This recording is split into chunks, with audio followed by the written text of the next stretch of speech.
Mayor Paxton, Yes. Mr. Eisenbeis, Present. Ms. Nelson, Here. Mr. Knox, Here. Dr. Ween, On EPO. Mr. Mosier, Here. and Mr. Christensen. Here.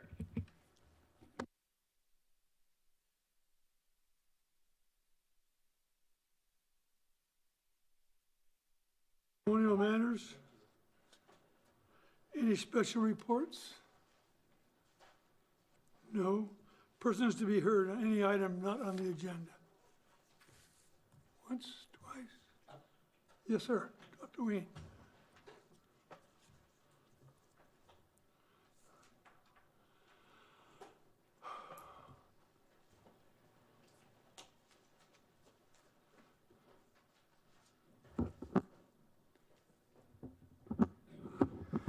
I just want to get used to my new chair and the feel of 180 seconds. But I wanted to say this before anything started, and that I'd like to thank Mayor Gary Paxton. And I know it's kind of a tried kind of phrase, but thank you for your service over these last 2 years. It was something you certainly didn't have to do, and you rose to the occasion. I know that in everything you did, you always had Sitka's best interest in your heart, and that I also noted that sometimes you took some very risky personal political stands, and not counting whether somebody would vote for you or not. And so I view that as a true sign of leadership, and I just wanted to say it before everything happened. Oh, I still have 2 minutes. That's enough. Anyway, but again, thank you, and Yeah, your generous remarks. You become a good friend, Dr. Ween. Thank you. Other persons to be heard not on the agenda. Okay. Consent agenda. I move to approve the consent agenda consisting of item A, approving the minutes of the September 8th, 22nd, and 24th Assembly meeting. Second. Public comment. Madam Clerk? Mayor Paxton, Yes. Mr. Christensen, Yes. Mr. Knox, Yes. Mr. Mosier, Yes. Mr. Eisenbeis, Yes. Dr. Ween, yes. and Ms. Nelson. Yes. Motion passes 7-0 on item A. Board, commission, and committee appointments are going to be part of the new business. So we'll go to unfinished business. Item B. May I have a motion, please? I move to approve Resolution 2020-28 on first and final reading, adopting a new city official seal for the city and borough of Sitka, recognizing the artwork of Aaron Traz Hill and providing for an effective date. Second. Public comment? Oh. Thank you, sir. Back to the assembly. Yeah, Dr. Wayne. Well, the artists for the seals seem to have been a fairly closely kept secret, but I am absolutely thrilled that it was Aaron Traz Hill who won the design. And if it is who I think it is, Sonia's son, I think that it is absolutely, positively wonderful. And he gets $1,000 for his effort, so God bless him. And it's a great design, and congratulations to his lovely parents. Tor? Yeah, just real quick, I would echo what Dr. Wayne had said, but also I want to talk a little bit about the process as this came through, and it was done really well.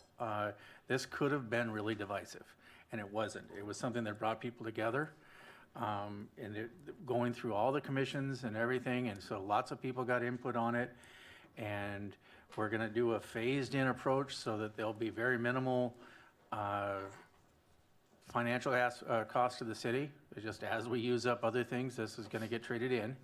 So I think it was well done, and I think that probably the two sponsors were a big part of that, but as well as John, and so good job, you guys. Comments? Yes, Steve. Tor, thank you for recognizing the sponsors, but this was Amy. Amy did the majority of the grunt work on this one, and she is the reason that this process was so successful. So if there's anyone to thank in this process, it's her. Mr. Knox? Yeah, and I would echo that, what Stephen just said. Amy did an amazing amount of work with this. Shepherding it through all the different boards and commissions was a good deal of work, but then also just, compiling the comments and the feedback that we got from both the community and the boards and commission members and others that took a look at it. But I can't say enough for the work that Amy did on this. Thank you. Well, it's time for me to pontificate. For you new assembly members, you are going to inherit a staff that's very, very capable. So I want to review a bidding with you. Last year, with the CARES Act, which was a 50% increase in the responsibility of city government, we've replaced a fire chief, a police chief, assessor, a planner, centennial operator, and we have a new HR person coming, and I've left out a couple. And they did, pardon me? Administrator. Well, that's but exactly. But the fact is that they were able to do the amount of work that had to be done with that kind of change in leadership is a real acknowledgement on the kind of staff we have. And I'm confident, I know our new mayor will have the same appreciation for them as I have. Packs out. Okay. Next item, C. Oh, we have to vote. God, I couldn't go through a meeting without screwing a couple things up there. Yeah, please. Okay, on the motion to approve this resolution on first and final reading, Mr. Knox, Yes. Mayor Paxton, Yes. Dr. Ween, Yes. Mr. Mosher, Yes. Ms. Nelson, Yes. Mr. Christensen, Yes. and Mr. Eisenbais. Yes. The motion passes 7-0 on item B. We're now at item C, May I have a motion, please? I move to approve ordinance 2020-49 on second and final reading, making supplemental appropriations for fiscal year 2021 using COVID-19 funds for harbor restrooms. Second. Public comment? Back to the assembly. Call for the vote. Okay, on the motion to approve this ordinance on second and final reading, Mr. Christensen, Yes. Dr. Ween, Yes. Mr. Eisenbais, Yes. Ms. Nelson, Yes. Mr. Knox, Yes. Mr. Mosher, Yes. and Mayor Paxton. Yes. The motion passes 7-0 on item C.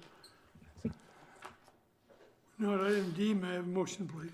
I move to approve ordinance 2020-50 on second and final reading, amending Title 11, Vehicles and Traffic of the Sitka General Code by adding Chapter 11.80, Permanent Motor Vehicle and Trailer Registration. Second. Public comment? Back to the assembly.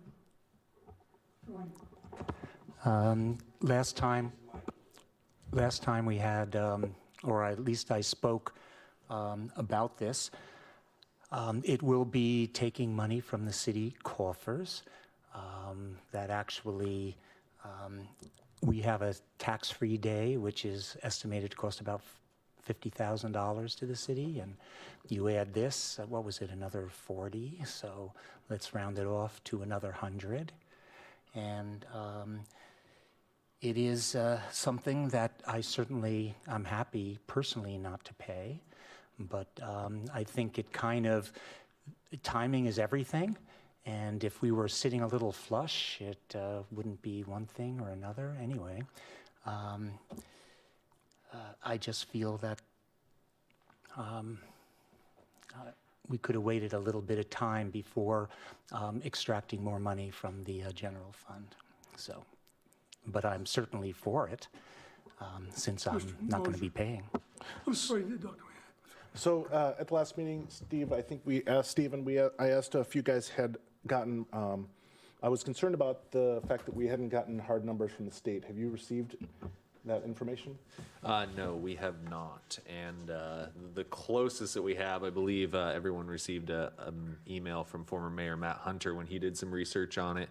And the numbers that he remembers is that it would save the citizens about $300,000 while only costing the city about $40,000. Again, those are not hard numbers, but we have not been able to get anything back from DOT. So I guess I'll vote yes for it. I would have preferred if you had waited a little bit. I asked you last time if you would have just postponed it, and so it would have made me feel more comfortable if we had just waited for the numbers. But I don't want to say no to something that's going to save people, and it looks like it's not going to be a ton of money to the general fund, but then again, we don't know for sure. I wish you guys had waited, but I will vote yes for it. And we could certainly make that motion to postpone until we have additional information. I think the numbers that Matt had gotten before they were from a DOT spokesperson. They weren't submitted to him in paper or anything. They just kind of had a chat over the phone. What could this look like? I don't know why the state hasn't gotten back to us, because we have made the requests. You could speculate, if we do pass this, they stand to lose a fair amount of money to the state coffer. So, delaying it for them is advantageous. But, I mean, I hope that's not the reason why we haven't gotten the numbers.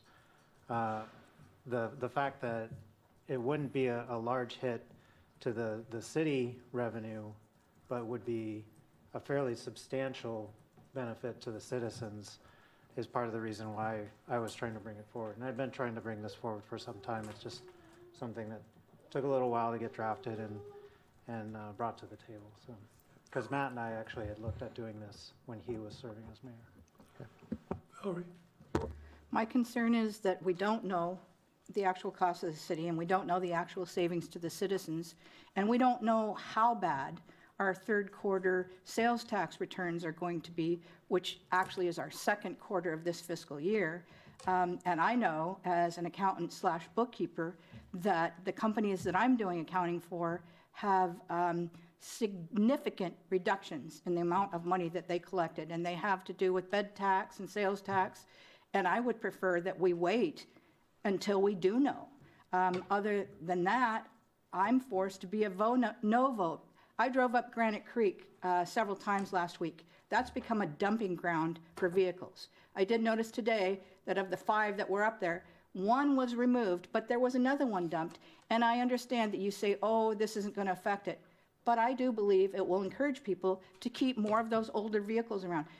Personally, I would like to vote for it because my husband has a bunch of old junkers that I would love not to have to pay for. But I think it's irresponsible to vote in favor of it today without having the hard numbers. Thanks.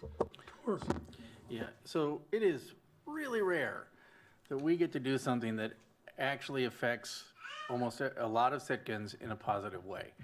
It's one of the realities of being on the assembly is that we don't have a lot of wiggle room either way.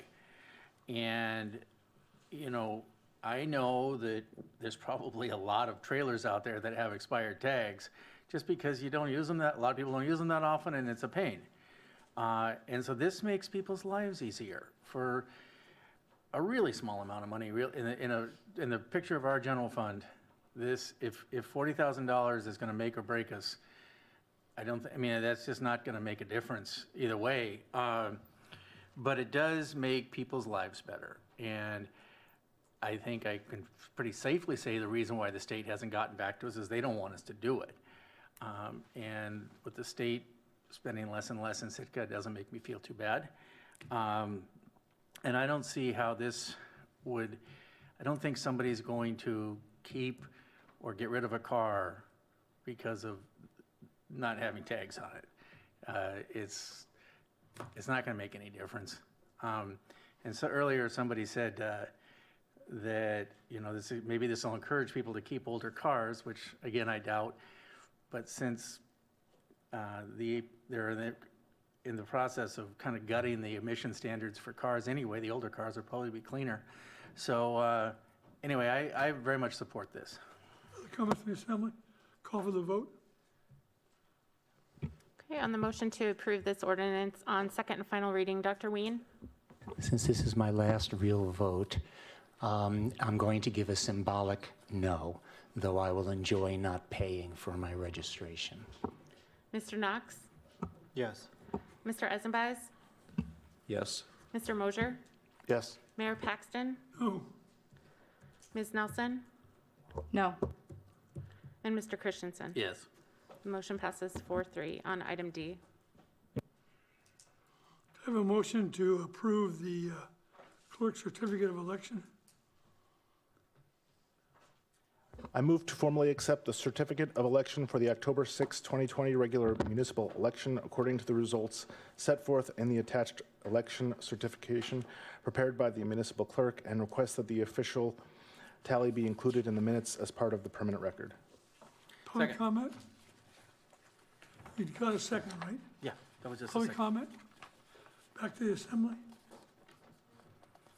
Call for the vote? Ms. Nelson? Yes.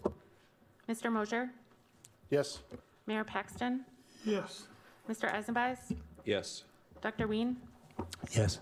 Mr. Christensen? Yes. And Mr. Knox? Yes. The motion passes 7-0 on item E.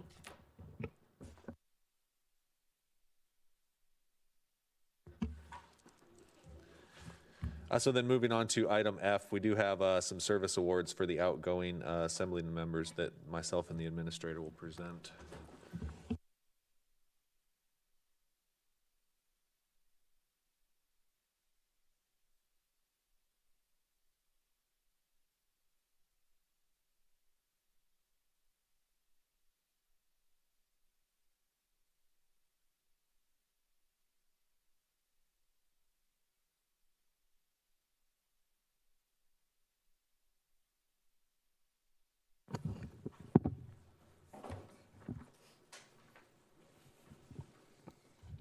Do you want to hand these to?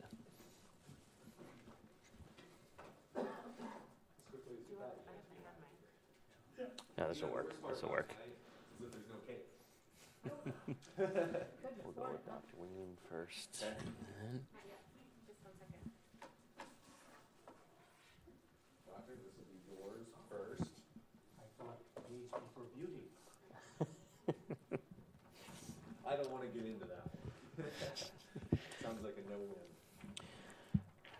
I told Stephen in our meeting yesterday that I would be his XO for a lot of these ceremonial items, so he can do the handshaking and I'll do the hard reading here. So that said, we have a service award is hereby awarded to Dr. Richard Ween. On behalf of the citizens of Sitka, we hereby express our sincere appreciation to Dr. Richard Ween for his diligence, dedication, and community service during his tenure as Assembly member serving the city and borough of Sitka from 2017 to 2020. Signed, Mayor Gary L. Paxton on October 13th, 2020. Thank you, Dr. Ween.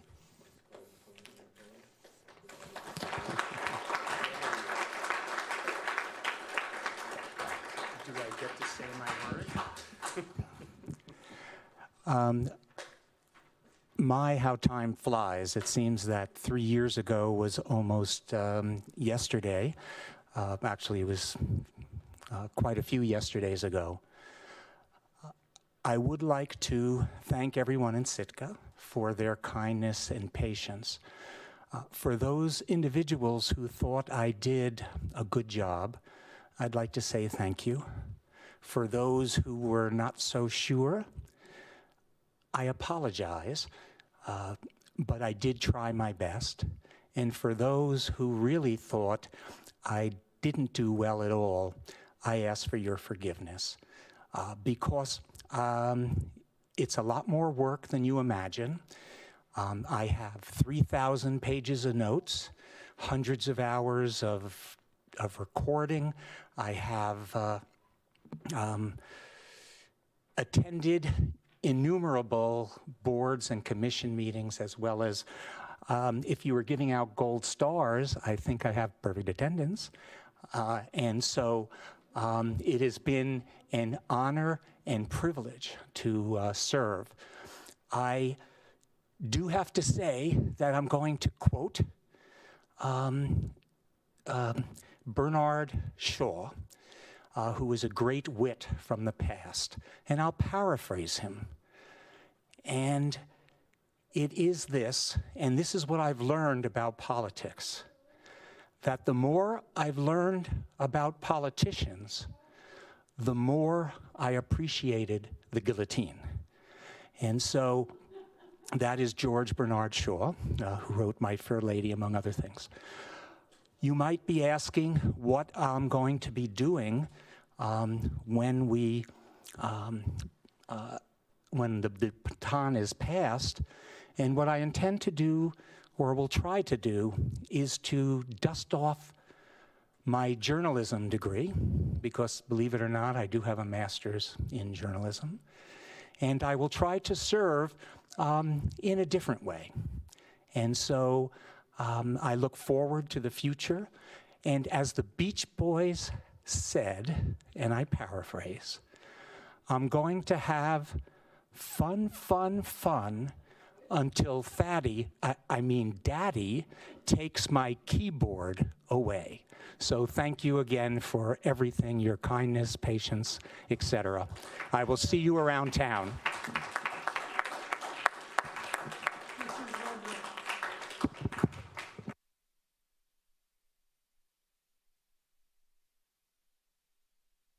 I think this one will be a little easier. Okay, service award is hereby awarded to Gary Paxton. On behalf of the citizens of Sitka, we hereby express our sincere appreciation to Gary Paxton for his diligence, dedication, and community service during his tenure as mayor, serving the city and borough of Sitka from 2018 to 2020. Signed, Municipal Administrator John Leach, October 13th, 2020. Thank you, Colonel Paxton.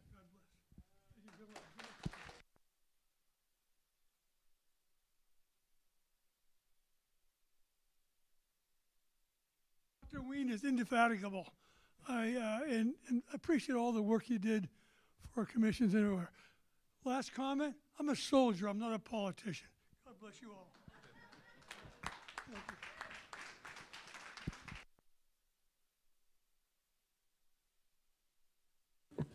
All right, we're going to take a couple-minute recess. Yes, please. I understand there are members of the public who wish to recognize the outgoing assembly members, so please.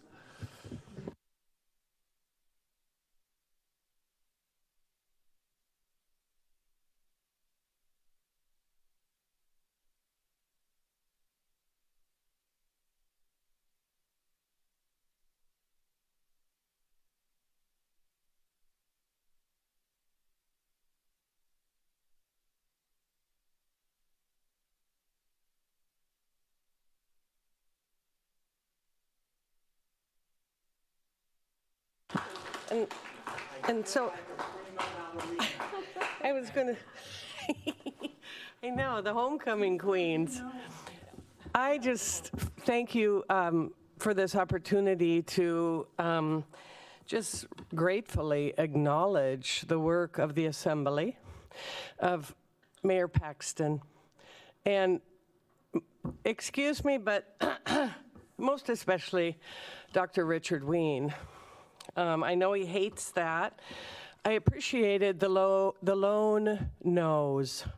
There were a series of times when there might have been one other vote, and I truly believe that it's important to have diversity on an assembly, and let's hope the new assembly will find that diversity. As a surgeon and as a highly intelligent man, I know you did your homework, and I know you left no stone unturned. And so I acknowledge those many hours you put in, pretty much on a volunteer basis. I want to thank you also, Dr. Ween, for caring for the health of our community. I mean, not only as one of the finest surgeons on, I'm going to just say the West Coast. It might be the nation. That's my opinion. I know there's many people that have been blessed by the way you have served our town in many different capacities.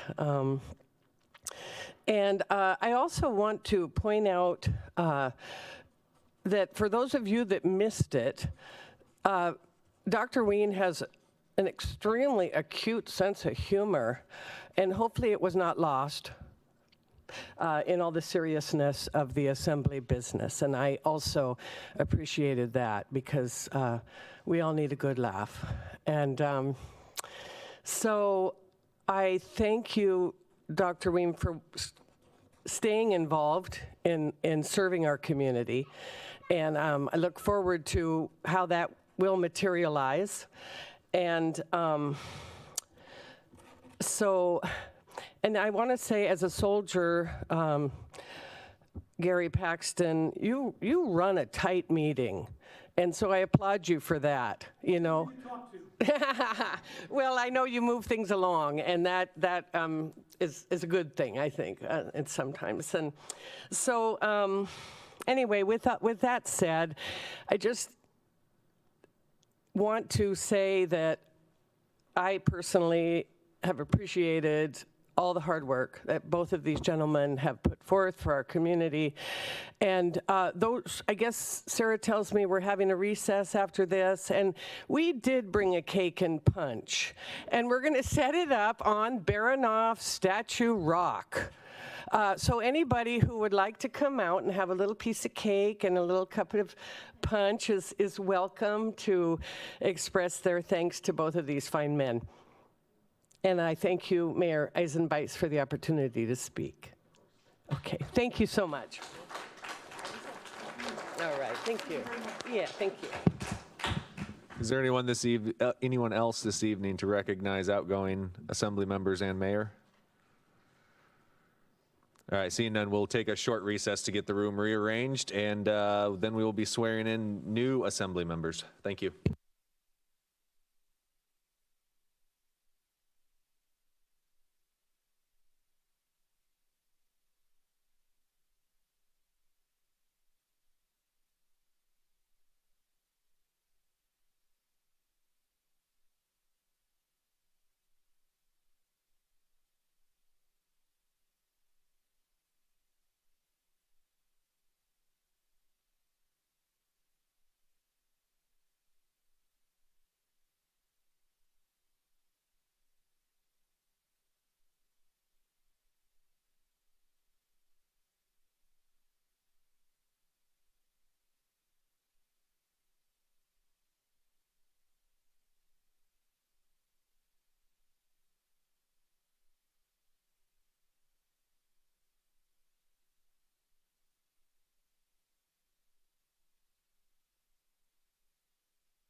All right, we're going to get going in about a minute here. There were a couple people coming in from outside still.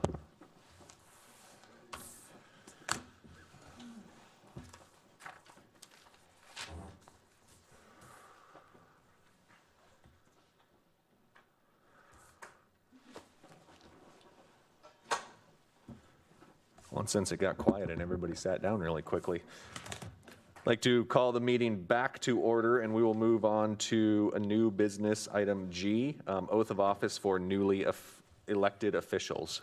Sarah?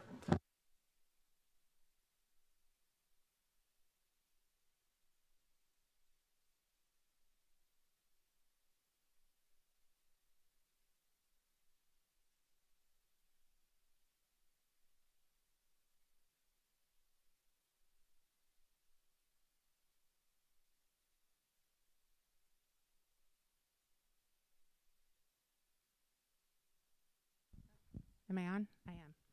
So we'll do Stephen's oath of office first. Before we get started, though, Stephen, we have a special guest here this evening to help me give you your oath. You can come forward. Yes.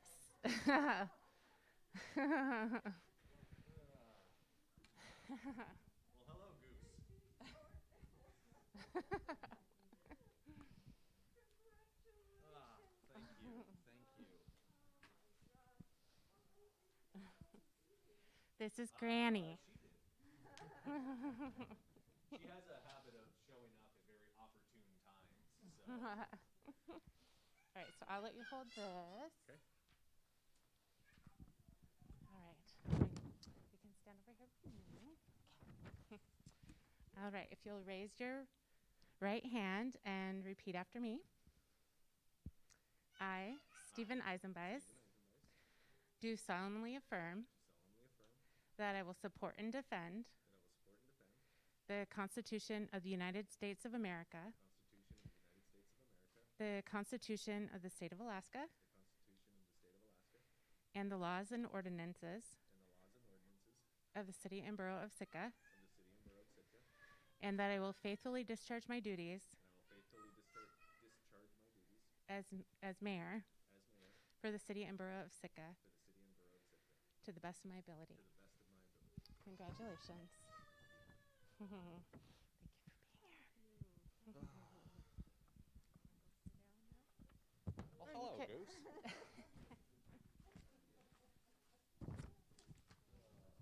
All right, Crystal and Rebecca. Sure. Sure, yes. So, oops, I'll give you this one, and I'll give you yours. Are we in a good spot? Yeah? Okay. All right, so I'll have you raise your right hand and repeat after me. So I, and state your name, do solemnly affirm that I will support and defend the Constitution of the United States of America, the Constitution of the State of Alaska, and the laws and ordinances of the City and Borough of Sitka, and that I will faithfully discharge my duties as an assembly member for the City and Borough of Sitka to the best of my ability. Congratulations.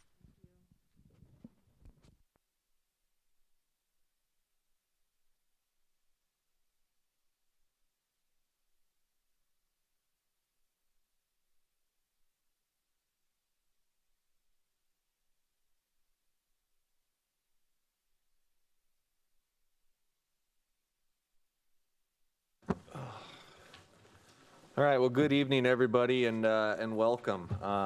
Couple more items on the agenda this evening. As has been done in the past and is fairly standard, I do have a few things to address to the Assembly, as well as just kind of the general public, kind of getting a feel for me going forward here. For the Assembly's benefit, I will be emailing this same document to you. Not everybody was on the Assembly email list yet, or I intended to have it right in front of you tonight. So if I speak or my voice cracks or anything as we go forward, you can refer back to it. All right. Good evening, Assembly. Just a few notes to get us all on the same page and to express my philosophy going forward. I encourage everyone to review City Code Section 2.04 and our Charter Article 2. These will be the guiding documents I refer to when running our meetings and as they dictate our actions. As an Assembly, we need to conduct our business in an efficient, timely manner for both the public and each other. I ask that members keep their comments on topic and relative to the motion at hand. Members may speak more than once, with members who have not spoken on the main motion having priority for the floor. I will recognize each member to obtain the floor. We will not attack or question the motive of other members, and we will speak to each other in a respectful manner. I pulled that straight from Sitka General Code. I will rule on points of order brought to the table. If any member calls point of order on myself, I will ask that the deputy mayor rules. We all bring a diverse background and experiences to this body. These experiences will form our policy going forward. Let's strive to work together, putting aside small differences in opinion to do what's best for Sitka. Examine each ordinance brought forward for mistakes, but be prepared to bring solutions to the table. I encourage each Assembly member to find a goal to work towards. All of us were elected because of what we believe in and what we intend to accomplish during our term. Sometimes it's easy to get lost in the everyday business of the Assembly and forget why we are serving. Use this time to move the city forward. City staff are here to carry out the policy of the Assembly. They are the conduit in which we can accomplish our goals. Working in partnership with our city staff is vital to our success as an Assembly. The way we treat staff can have a profound effect on morale and working conditions, especially for department heads. The Assembly has only 2 employees, the administrator and the city attorney. We, as a body, can only direct those 2 employees. If any member needs to ask a question of city staff, please include our administrator in the communication. This simply ensures that Mr. Leach can follow up if needed. The Assembly has multiple boards and commissions at its disposal. Often these boards are underutilized, which may lead to high vacancy rates seen recently. I encourage Assembly members to come up with assignments for these committees and to present them to the Assembly for approval. And then finally, over the next few weeks, I will be reaching out to each one of you individually. My hope is that we can find some time to sit down and discuss how we might best work together and how I can help your time on the Assembly be productive as possible. Thank you for taking that minute with me.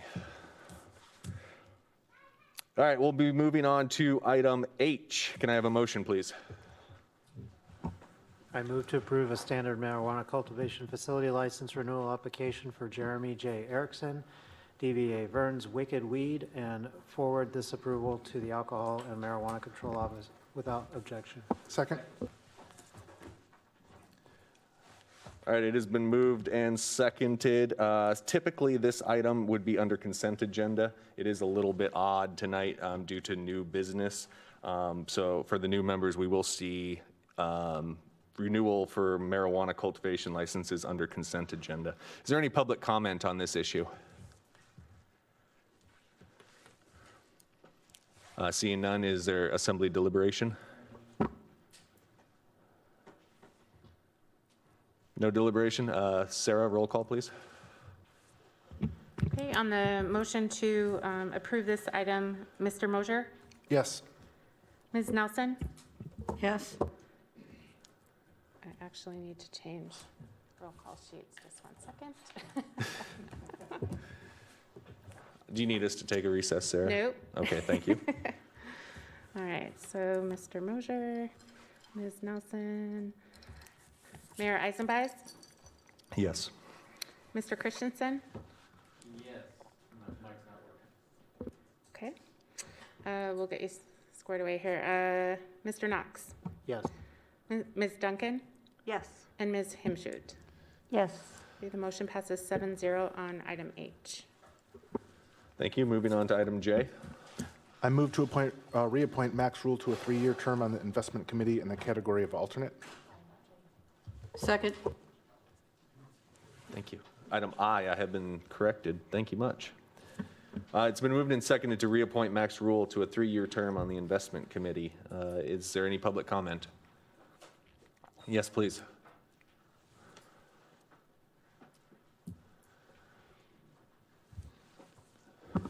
There can be no better person than to sit on the investment committee than Max Rule. He has enormous experience in finance and business, and I'm very happy that he decided that to actually serve, because he is very busy and this is something above and beyond. So I think that that is a wonderful thing, and it speaks well for the city that he feels the obligation and duty to serve. So Max Rule rules. Thank you. And could we have your name for the record, please? Although we are well familiar. Richard Ween. Thank you. Is there any other public comment to this appointment? Bringing it back to the assembly for deliberation. Tor? Just as a liaison, I would agree with Dr. Wayne that I'm very happy that he is willing to come forward and do this again.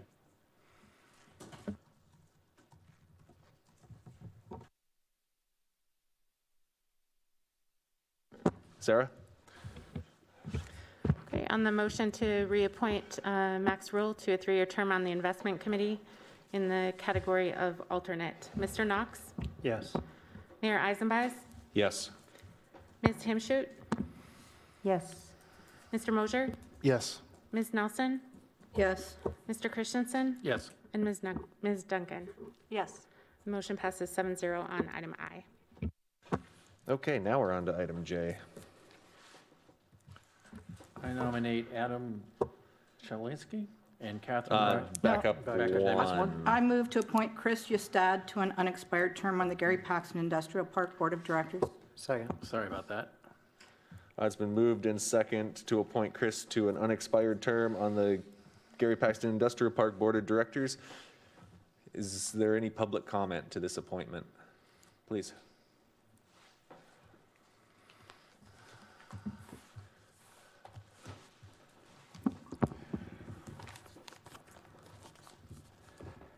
I did read through this as a citizen. A name for the record, Richard please, sir. Ween. Thank you. I did read through this as a citizen, and there's one thing I noticed that Chris did, which I really haven't seen on any other applications, and that he filled in his potential conflicts of interest.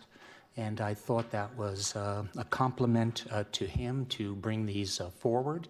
And I've seen him on other board, Ports and Harbor, and I think will be an excellent addition. But it is wonderful that he brought that out and highlighted it. So I think that is a statement of character. Thank you. Thank you. Any other public comment on this appointment? Seeing none, assembly deliberation. Kevin? Yeah, I'd just like to thank Chris for putting his name forward for this. I think he'll be a great addition to the GPIP board. I do have one request of him, though, that he does not leave Ports and Harbors. He's been a very valuable member of that commission as well, so I hope he sticks with that. Thanks. Anything else on this appointment? Sarah? Okay, on the motion to appoint Chris to an unexpired term on the Gary Paxton Industrial Park Board of Directors, Mr. Christensen, Yes. Ms. Himschoot, Yes. Ms. Duncan, Yes. Ms. Nelson, Yes. Mr. Knox, Yes. Mr. Mosier, Yes. and Mayor Eisenbach. Yes. Motion passes 7-0 on item J. Okay, item K. Okay, now. Yes, please. I nominate Adam Chalinsky and Catherine Riley to serve on the Planning Commission, and I apologize if I said his name wrong. Second. That's been moved and seconded. Do I have any public comment on these appointments? Please.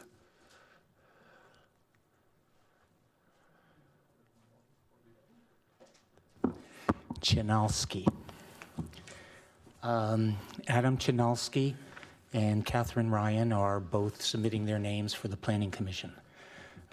In my past life, I probably have attended as many or more planning committee meetings than everyone sitting here. And so I have a real idea of how and what questions are being asked and how questions are asked at the planning, especially the technical ones.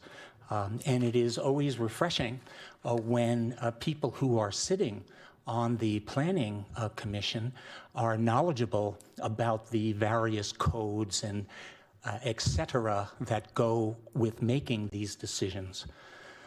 If you look at nice people, I think Adam and Catherine get a check. They're both very nice. If you look at intelligent people, they both get checks because they're both nice and intelligent. But when you review the CVs of the individuals, it is quite clear that Adam has a distinct advantage in his literal lifelong experience as a builder, as a contractor. And I think in order to move the Planning Commission in perhaps the best way that it can, meaning there's a very big technical aspect to it, it is my opinion from a technical point of view that Adam is the apparent choice based on experience. And from what I had gathered, it is actually, I think, a gift that he did step forward for this. And so a man of experience like this, I think, would do very well on the Planning Commission. Thank you. Is there any other public comments to this appointment?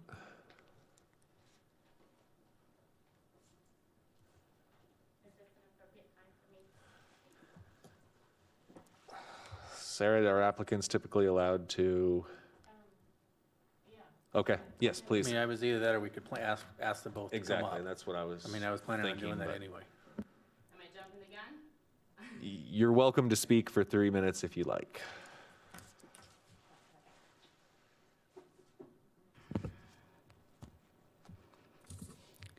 Hello, everyone, and thank you for the opportunity to speak with you tonight about my motivations for joining the Planning Commission. My name is Katie Riley. I was born and raised here in Sitka, Alaska, and I graduated from Mount Edgecombe High School in 2011. I've worked in the commercial fishing industry for over a decade and have done policy work and public engagement on community development and land use for the Sitka Conservation Society over the past 2.5 years. I came back to Sitka after college because I think that this community is incredibly unique and offers a high quality of life to young individuals and families. However, Sitka also faces challenges in retaining people like myself and my peers. Sitka has an increasing high cost of living that is driving out young people, lower income, and even middle-class families. There are a couple factors contributing to this, including a lack of affordable housing and affordable home ownership opportunities, as well as a lack of developable land that is economically feasible to commercialize. I'm applying for the Planning Commission because I want to be involved in creative solution making to address these challenges and contribute to the long-term development of the community that I want to see thriving for generations to come. My perspective is informed by my family and my profession. My father is a real estate appraiser, and my family owns several short and long-term properties around town. Whenever my dad and I were together, and still to this day, we would drive around and look at properties and neighborhoods and upcoming developments. Later on, as I returned home and looked for my own housing, I came to better understand the housing challenges that are facing Sitka's youth. And I was initially concerned by the amount of short-term rentals, although as I've come to understand through my discussions with current and former commission members, as well as Planning Director Amy Ainsley, that although this is an issue that still needs attention, it is also one of our most reviewed conditional use permits. We need to monitor density of short-term rentals per neighborhoods, the number of rentals being permitted, as well as how many of these properties are transitioning to long-term rentals after they don't pencil out, as well as vice versa. Short-term rentals and other conditional use permits are just one area in which the Planning Commission makes regular decisions and recommendations that affect how our community and neighborhoods look and function. However, our charter also gives the Planning Commission the broader task of engaging public interest and increasing understanding of the comprehensive plan, which determines long-term development and land use in Sitka and correlates heavily with my work on community development that I do at the Conservation Society.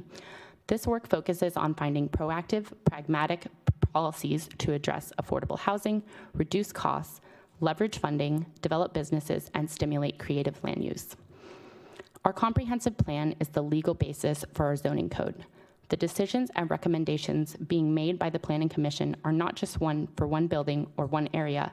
They must be considered as part of a broader vision for how we want our neighborhoods, our communities, and our future to look and function.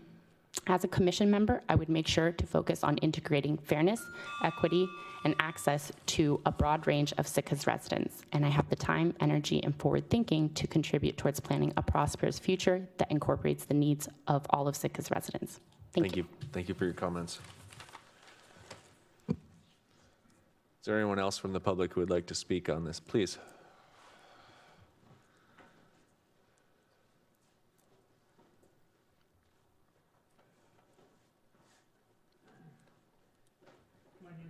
Listener, can you hear me through this? I'd like to support Adam Chanowski. I've known Adam for a few years, and just as a person to talk to about things related to building or lots or zoning, things like that. He does it. He's been doing it for years for other folks as well as his family, and has experience, and he's helpful. And I think he'd be a good member in the planning and zoning, because one of their jobs is to make it easy on people who are in town in getting property or developing property and spending money wisely to help our town to increase amount of housing, increase our tax base too. Thank you. Thank you. Any other public comments on these appointments? All right, so we'll go back to the assembly. Is there deliberation on these Is Adam here? applicants? Not, if, I mean, I just would like to hear from him too, if we could. okay. Sir, if you'd like to speak, you have 3 minutes, just as the other applicant did. We may have to call you back up here for questions, but.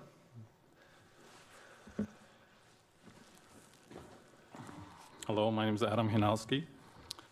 What would you like to know? It's an opportunity to sell your side of the case as well, if you'd like to. If not, I believe Mr. Christensen has some questions that he may want to ask. I'm just offering my services. I've acquired a vast amount of knowledge in building industry the last 35 years. Been part of the planning and zoning meetings and their visions for a while, and I know how everything works, and I know what people are looking for. I'm a decisive person, so I just like to get to the point and get things done, and I think I can be beneficial for Sitka. Great, thank you for your comments. You're welcome. Okay, assembly deliberation. Valerie? My preference is probably, it is Adam Chanowski, just because of his experience in the building industry. I know that years ago, my husband volunteered his time on the Planning and Zoning Commission, and it's not just the comprehensive plan that you have to know about. You have to know the zoning codes. You have to know the subdivision codes. You have to be pretty knowledgeable on your setbacks, your variances, all those kind of things. And I think working in the current construction industry gave my husband a very good background, and he brought up some very good points. I attended a lot of the planning meetings back in the day, and I think Adam would bring that as well. Thank you. Thank you, Mr. Mayor. I appreciate the opportunity to speak. Thank you, Katie, for coming up here. I wanted to disclose that I ran an election campaign, and she was a part of the process, which I did not realize until I was reviewing the packets last night. The name Catherine Riley looked familiar, so I had to check in with my team I've never actually spoken or had a conversation with her, but I wanted to make sure to put that out there because the appearance is something that should be noted before we vote on this. So I came to you earlier. I said, actually, I just confirmed that she did assist with my campaign, and then I understand that you reached out to Mr. Hansen, so I appreciate you going through that process just so that we make sure that all of our ducks are in a row on this. Correct, and the conversation we had earlier did indicate that one of the applicants had worked on a campaign, but no money changed hands, and correct me if I'm wrong, but you do believe that you are able to vote impartially on this, so. Yes. Okay, thank you. Thank you for the disclosure. Mr. Mayor.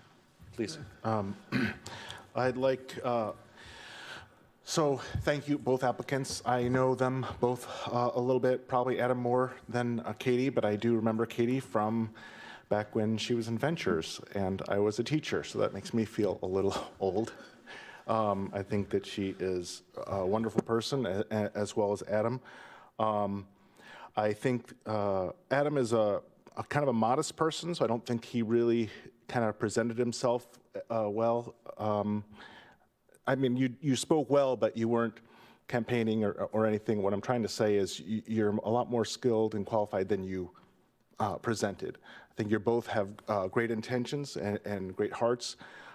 In this case, I would prefer to have Adam on there because he has the technical expertise and experience to know these things and to see problems before they occur and address them properly. He's a very quiet person, but I think he would be great for the commission. Thank you. Knox, please. Yeah, this certainly isn't an easy decision to make, and both candidates are very well qualified, I would say.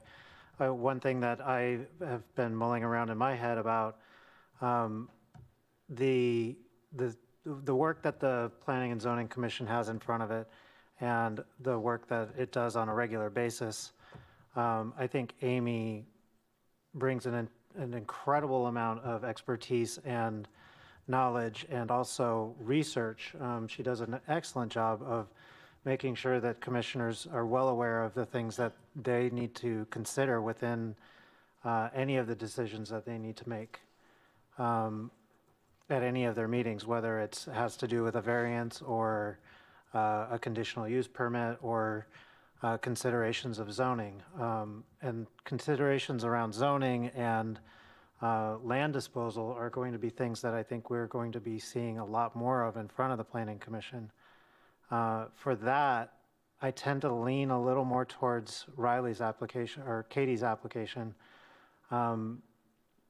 just because I think having that fresh knowledge, the work that she has been involved in the recent years here back in Sitka, and also a fresh look at it, I think would bring a great deal of strength to the Planning Commission. Although I do understand too that Mr. Chinelski's ability to draw on the many, many years of service and expertise that he has would be incredibly valuable too. So it isn't an easy decision for sure, but I am kind of leaning towards Katie as my vote.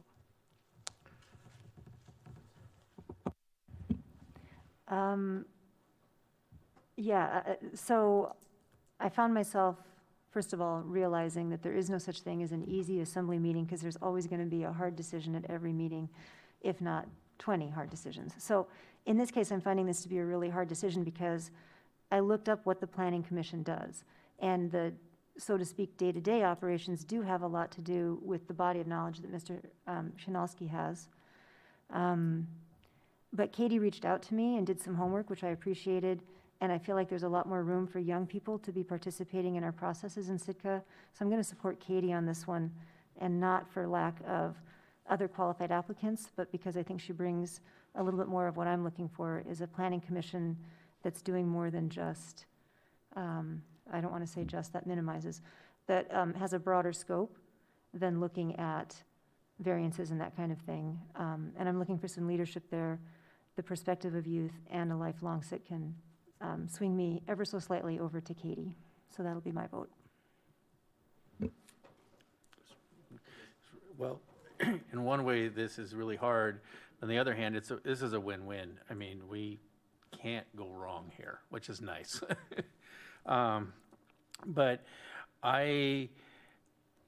right now, at least, am leaning towards Ms. Riley because I think we've got we need a diversity of backgrounds and skills on our commissions, and I believe that there's already a fair amount of construction experience on the board, and of course the staff is going to bring you up to speed. And there's something to be, I think, said for looking at things from not necessarily from how are we going to build that to from a clean slate, I guess is what I'm going to say. But I don't have really strong feelings about it. I've yet to hear, unfortunately, a really convincing argument that makes me go either way, but right now I'm leaning towards Riley.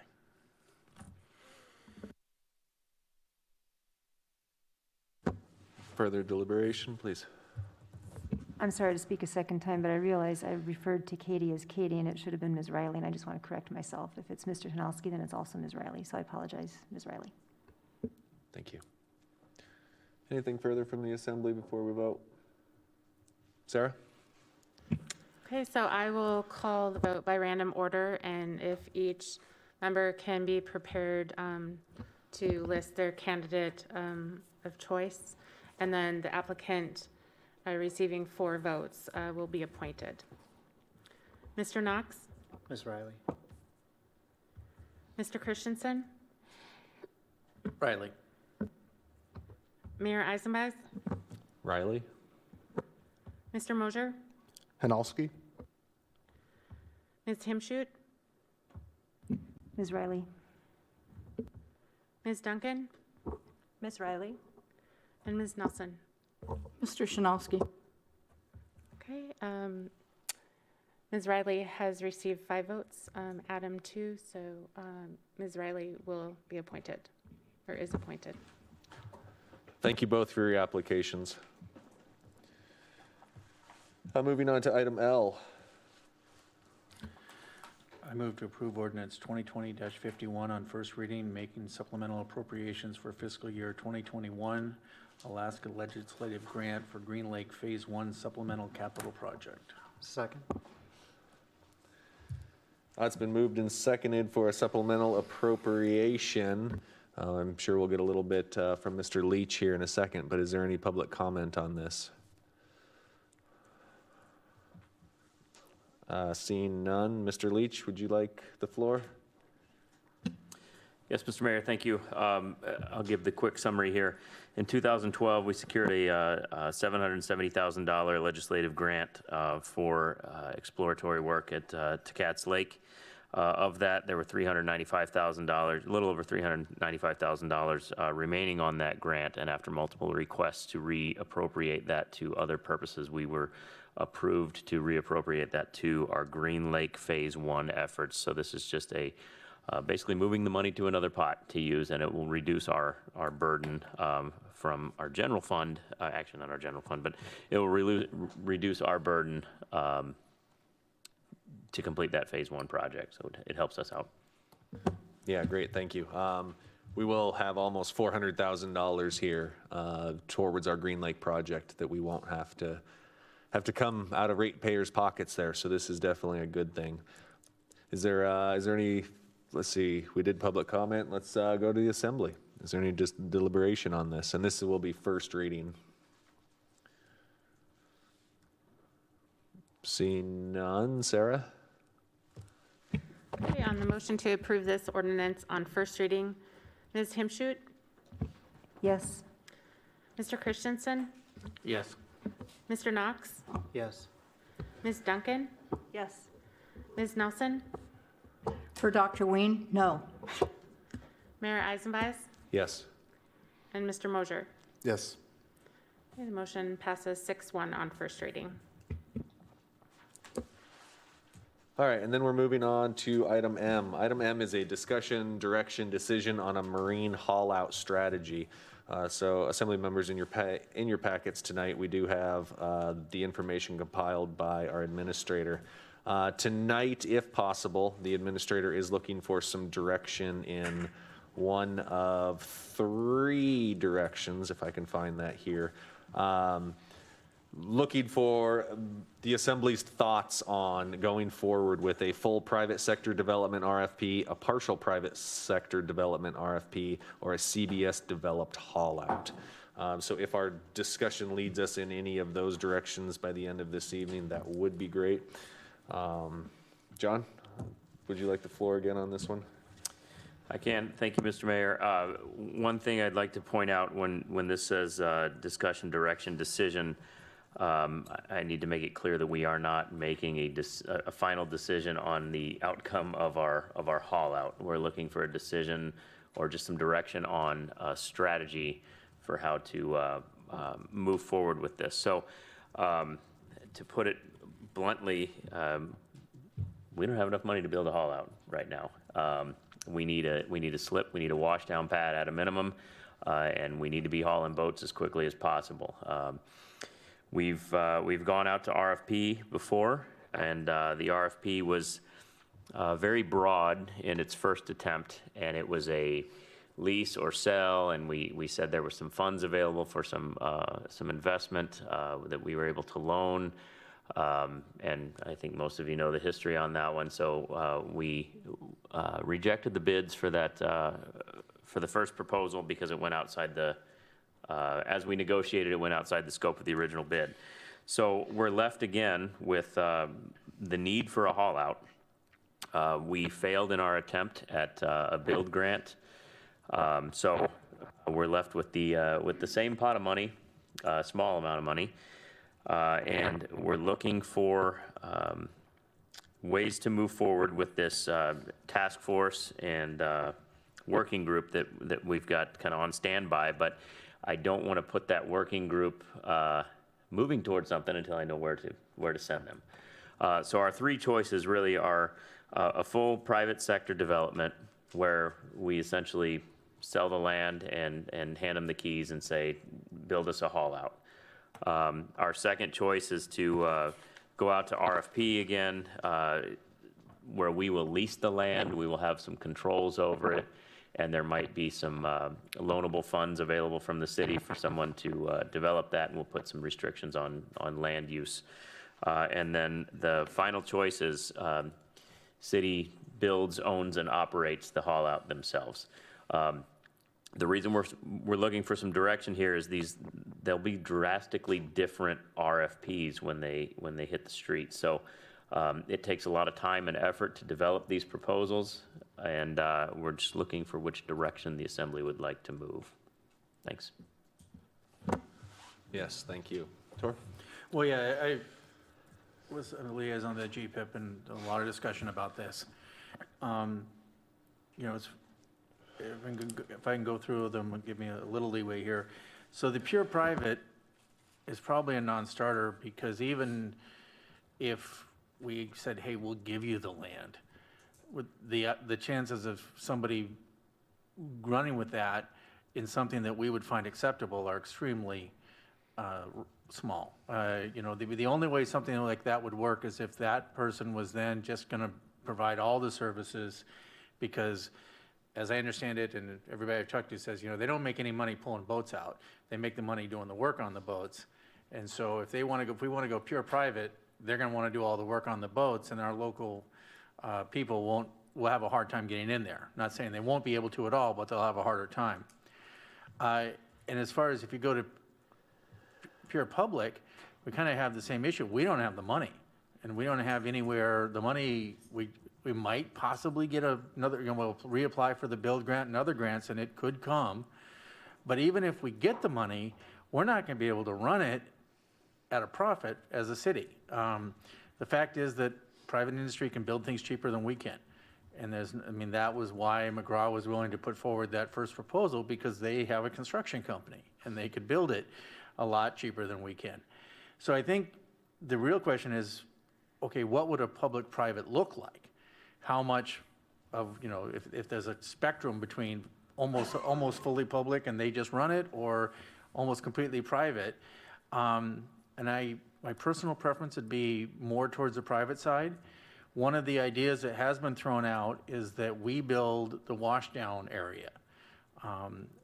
Mr. Harmon has talked about building a fabric one, which has some advantages because it can be moved. Because one of the biggest issues has been, well, as people look at this, where do we put this? Where do we put the storage? Where do we put the haul out? Where do we put the washdown? And the nice thing about this, if the city built it and it was a fabric one, we could move it around.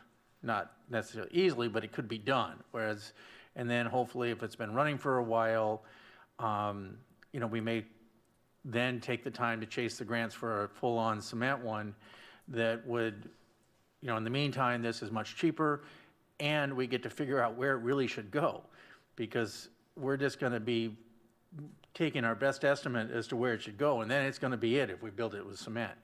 So I would advocate that we form some sort of an RFP that says the city, which we have the funds for, can build the washdown, which is a big barrier to having this happen. And then whoever wants to come in, they could put forward a proposal to do the pier and whatever haul out system they want to use. And of course, it would be a kind of collaborative process where we figure out, okay, exactly how everything goes. And I think that we could offer a lease that is made in such a fashion that allows them to borrow against the lease, a long-term lease with performance metrics, so that we maintain some control, but we're not running it. Because I really think that if we try and run this as a city, it's going to become a money pit. And even if it was an option, which right now at least it doesn't seem to be. So, and that seemed to be what people were talking about at GPIP. I mean, it was a freewheeling discussion, so it's not going to be fair to say this is what everybody was, but that was the kind of thing that was being talked about. So, thank you. So, Tor, thank you for that detailed analysis or update. So I kind of agree with you. Number 1 and 3 really aren't really doable. So, and I've heard that too about the city building the washdown pad and then somehow getting a lease. But then my question is, how do we incentivize them to build it if they're still not going to be making a ton of money? I don't know if anybody has any ideas. Have you had any feelers from the private sector of anyone interested? Yes, we have. I mean, we definitely have. And I think that there would have to be some give and take, depending on what they're offering. And they may need to be able to sublease to our private contractors or something. But if we're leasing it, we can make sure that it's a reasonable rent, for instance, or something like that. Yeah. And frankly, I think we would be looking to whomever putting forth the RFP to do that. And I think if we write the RFP carefully, saying that if this isn't a good deal, we're not going to approve it. We make sure we can say,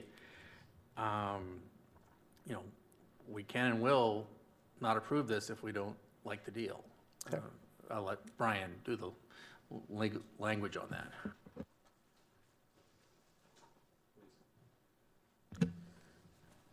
I'd just like to reiterate something that Mr. Christensen said, is that you don't make money pulling boats. We've penciled this out, and if we were to run our own haul out based on our initial studies, it would require about a $600,000 per year subsidy from the general fund just to pull boats. That said, we only had 2 responses to the last RFP. And it was very clear that the uplands development and control is an important piece of this.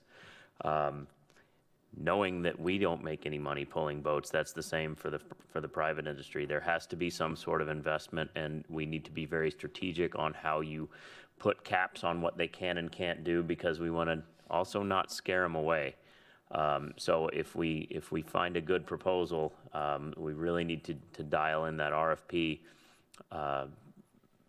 to get something that's going to work with the community, and that's why we've built this task force and work group to find out what the community wants. But we have to find that line of what's going to work for industry and what the community needs. So again, we need to be very careful on this one.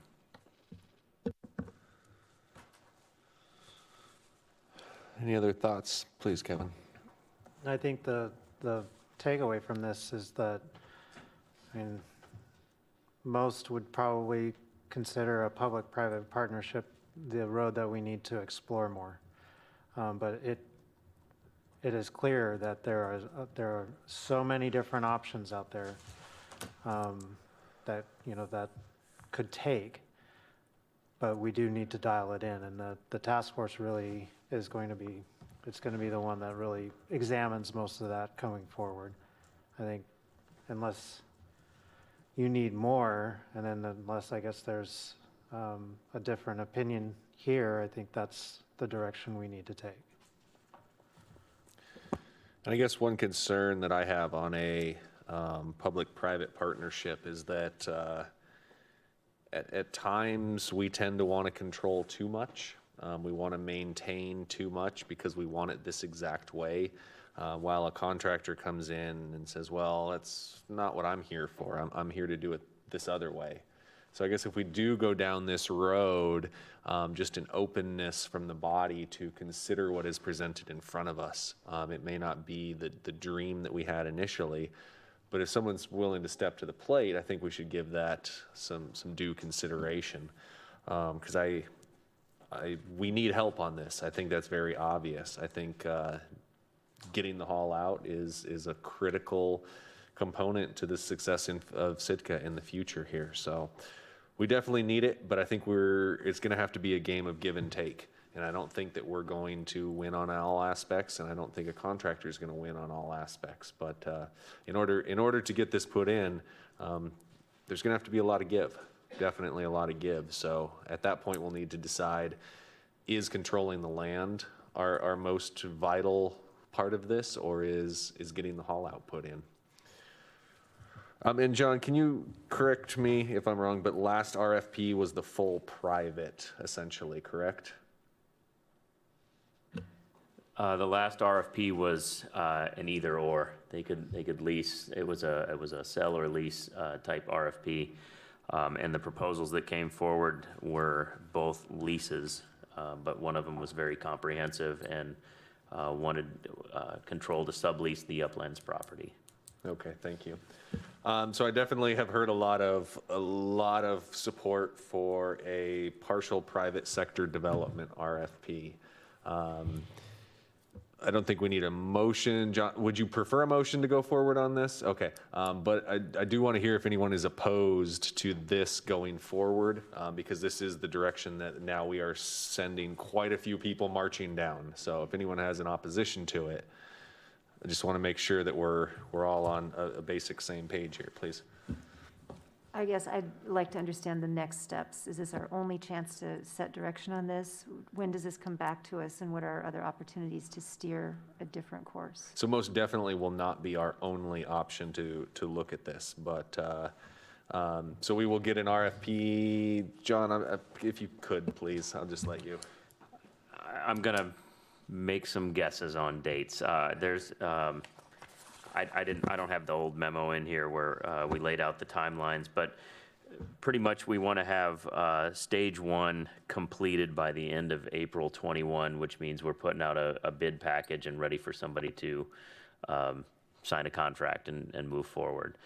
But I would imagine within 60 days or so, unless budget formulation starts to get in the way, within 60 days or so, we should have a strong RFP that we'll bring back to the Assembly for consideration.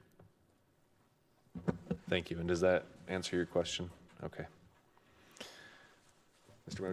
Mojo? Yeah, one final comment. I don't oppose anything you just said. I guess you're kind of wanting more kind of a solidification. I agree with you that there's being a lot of give and take. My opinion is, yeah, we should be giving more, and we just need, our biggest mission is to be hauling boats out of the water. That's my opinion. Agreed. I think that should be made the priority. Okay, do we have a general consensus on this then, that we are going to put out an RFP for a partial private sector development? Okay. Thank you. And then moving on to item N. Item N is a update discussion on the CARES Act Working Group progress. We will take public comment on this. Mr. Leach, did you want to speak before public comment, or do you want to give the public an opportunity first? I'd like to speak before. Yeah, I think Mr. Mayor. clarifying a few things would be great. So if you could, please. Okay. Thank you, Mr. Mayor. I don't have actually a lot of updates since the last discussion, only because we've kind of put all the money to work. So we moved some funds around since the last meeting, and we've got another round of utility grants that are active, or I'm sorry, utility subsidies that's active right now. It's an online application that closes out at the end of this week. We've advertised it in every single media outlet available. If people come by City Hall and they ask for paper applications, we don't have paper applications, but we are directing them to a computer and helping them get it completed right then and there. And we've got library available to fill those applications out. So that closes this Friday, and we'll move on that one. Category 2, we've got, that's the business and nonprofit grants. The checks for round 1 have started going out.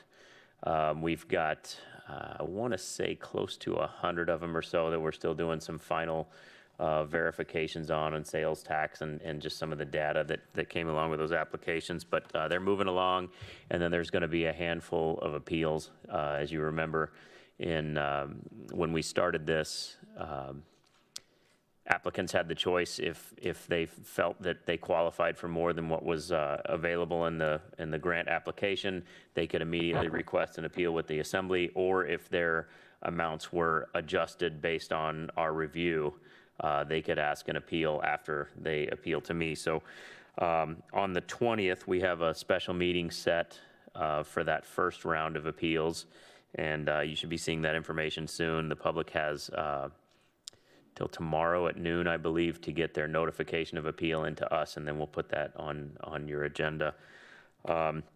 Since we're still reviewing a good portion of the applications, there will probably be another round of appeals on the 27th agenda, and then we'll kind of see where we are with those if we closed them out after that date. Round 2 for the business and nonprofit grants is active right now, and that is open until the end of the month, so people are actively applying for it. In our category 3, that was the, I think we called it new city funded programs. I can't remember the name off the top of my head.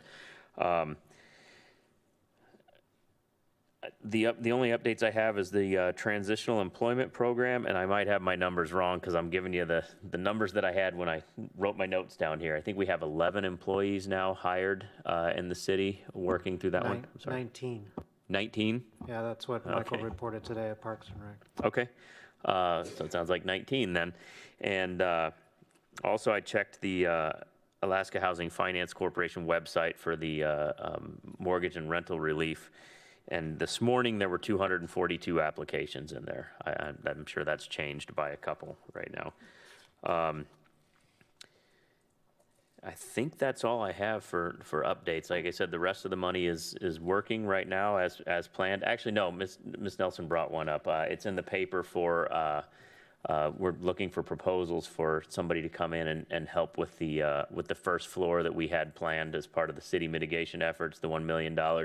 That's where we're putting in the banker's windows and kind of moving the utility payments office around and consolidating on that first floor where people can come in and they have areas to go and pay their bills, pay tax bills. Because right now it's very separated, and I mean, if you go in finance on second floor, people walk in a door and they are right in a kitchen when they walk in there. So we're trying to get one payment office with the banker's window separation there on that first floor, and we've got that bid out right now. That's all I have. Great, thank you. And Brian, you had something? I do. I just wanted to remind the body that you're going to be hearing appeals on these CARES Act funding distributions. I want to remind the body that in that capacity, you'll be acting as a quasi-judicial body. In other words, you'll have to make a decision on the appeal. And what that does is create an obligation on your part not to have ex parte communications with people who are appealing their distributions. And if you were put in that position where someone wants to discuss a potential appeal prior to the appeal, you just need to politely tell them that you're a decision maker and we'll have to hear their comments at that time. And if any questions about that, please give me a call at the office. Thanks. Yes, thank you for the reminder and keeping us straight. Is there any public comment on the CARES Act Working Group progress? Please.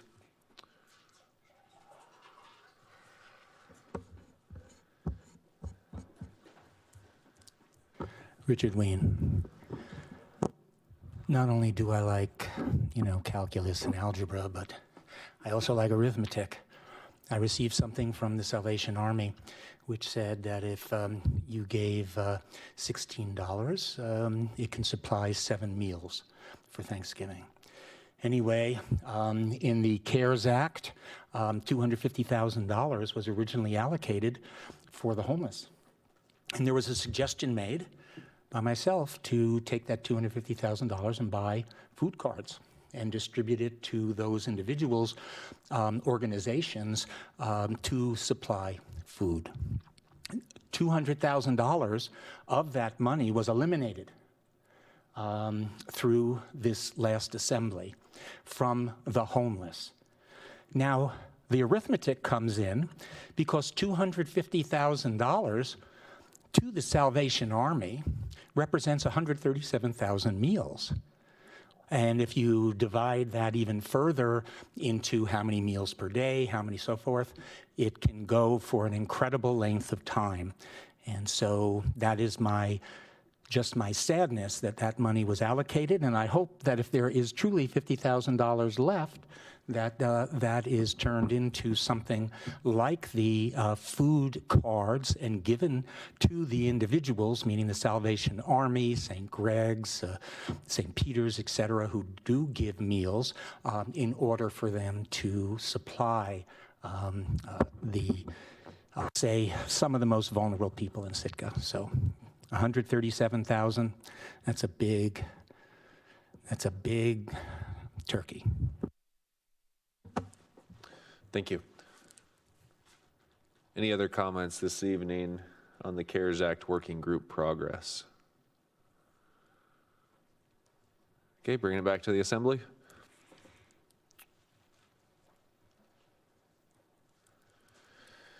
Mr. Leach, you did so well. There are no comments. All right, if we don't have anything there, we will move on to item O. Item O is assignments of deputy mayor, vice deputy mayor, and assembly liaisons. Just a quick rundown for those who have not participated before. Deputy mayor is the person who would step in should I not be able to attend the meeting or should I be incapacitated in any reason. Vice deputy mayor would then step in if the deputy mayor was unable to attend or incapacitated for any reason. And then finally, assembly liaisons. We do send a liaison to all of our boards and committees. And then there are a couple other informational commissions and Sitka Tribe of Alaska representative that goes forward. So I'd like to start out with deputy mayor. For this, I would take nominations from the table on who would like to serve as deputy mayor. You are able to nominate yourself if you are willing, or you can nominate someone else if you want to throw them under the bus like that. Mr. Mayor, I'd like to nominate Tor Christensen for deputy mayor. Okay, we have one nomination for Tor Christensen.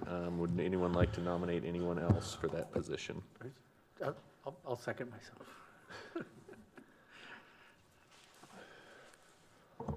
Just for voting purposes, I would nominate myself. I've been 7 years on the Assembly, 2 as mayor, 1 as deputy mayor, one is vice deputy mayor, and I'm capable of doing it. However, I realize I'm in the minority, so I'll second just it. putting it out there. Thanks. I'll be happy to Certainly, we second. have a nomination of Valerie Nelson as well. Any further nominations from the body? All right, so going forward, we will vote for one of the two. Sarah? Ms. Himshoot, Christensen. Mr. Mosher, Nelson. Mr. Knox, Christensen. Mr. Christensen, Christensen. Ms. Nelson, Nelson? Ms. Duncan, Mr. Christensen? and Mayor Eisenbus. Christensen. Thank you. Moving on to vice deputy mayor, again, the person who would preside in the absence of the mayor and the deputy mayor. Do I have any nominations from the floor for I vice nominate- deputy mayor? Valerie Nelson. Second. We do have a nomination for Valerie Nelson. Is there any other nominations?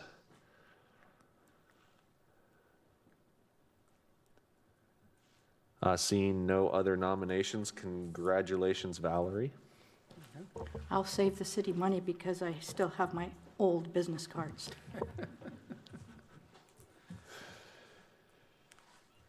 And then assembly liaisons. So typically how this process has gone is if you have a desire to serve on any of these, you simply state your intentions that I would like to serve on. Those members who have served before, you are welcome to continue your service if you feel that you are really into that. If you want to step aside and have someone else jump into that, that's great as well. I think assembly members having a wide view across the spectrum is very important. I'm gonna step a little bit out of turn, and I'm just gonna ask that the assembly, if you're okay with me serving as the liaison to Sitka Tribe of Alaska. I believe it very important for the mayor to be the liaison to that, as it is a figurehead within the city. So if it's okay with the assembly, I would really like to serve in that capacity and be our liaison. If needed, we can have a alternate as well to that one, but unless there's any. I can be the alternate for that one. Okay, cool. So, thank you all for understanding on that one. I do appreciate that. And then, should we just go around the room perhaps? I guess I'll start with Mr. Knox. Is there any committees that you would like to serve on? Can I ask a question real quick? Yes, please. For some of these, we do have alternates. For some of them, we don't. What's the process? Was that just people were very interested and so you came up? Okay. Correct. Alternates are ideal, but not necessary. If you don't have an alternate and you're not able to make it, you can let Sarah know, and she'll send out an email seeing if anyone else can. But being an alternate just indicates a lot of desire to work with that committee as well. So I would appreciate continuing service to, or serving with the Port and Harbors Commission. Done that for the last, I think, 4 years or 5 years, actually. And then also, I would be happy to step up into the lead liaison position for Health Needs and Human Services. Those midday ones work okay for me. I am really sad to say, though, that I would probably need to step back from Parks and Rec, and that one I have served on for the last 5 years. I can't do that time any longer, so I would. Okay, thank you. Thank you for those. Is there anyone else who has a strong desire for Health Needs and Human Services or Port and Harbors? I wouldn't mind being the backup on Ports and Harbors. Okay, thank you. I'm interested in the Health Needs and Human Services. Are you okay? Is an alternate spot at this time okay, or should we have a discussion on primary? What do you think would work best, Mr. Mayor? I'd be fine serving as the alternate if you want to take lead on that too. I mean, it's one that happens to work okay for my time, you know. The others are a little bit more challenging on the schedule, but I'm fine with that. And you guys can split them up, you don't have to. Yeah.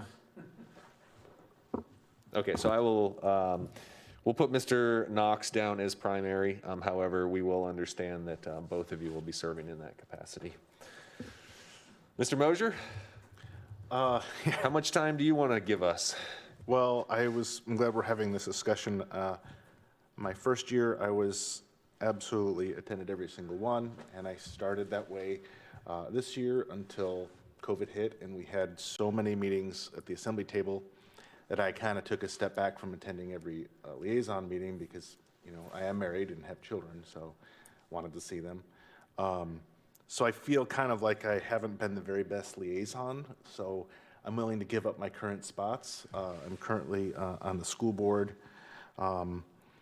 the Historic Preservation Committee, and Planning and Zoning.